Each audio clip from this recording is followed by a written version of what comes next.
Riverside County, San Bernardino County, San Diego County, and the coastal waters from San Mateo back to the Mexican border and out 60 nautical miles, including San Clemente Island.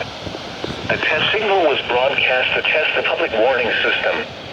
The test is normally conducted between 10 a.m. and noon each Wednesday, weather permitting. The signal was also used to test the activation and emergency readiness of the Skywalk network of radio operators.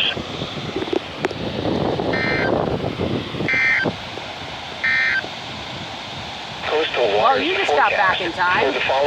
Anyways, that was the required weekly test of the National Weather NWS San Diego's required weekly test on station WNG 637, because I can somehow receive KIH 34 from Santa Barbara on channel 1.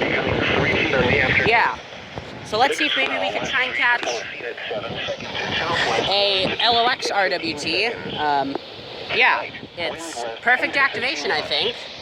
Yeah, Solar Link activated. I can't tell if the Zone Guard or the Zone Guard Plus activated, that's for sure. I can't tell about the Zone Guard. What? Wait, is that a red light I see? I'll have to take a look later.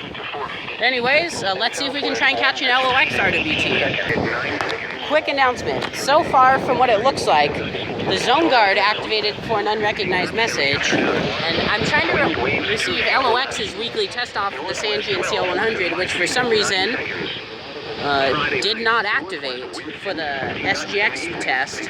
We're still going to try and catch it, so when it gets there, we're going to do it, okay?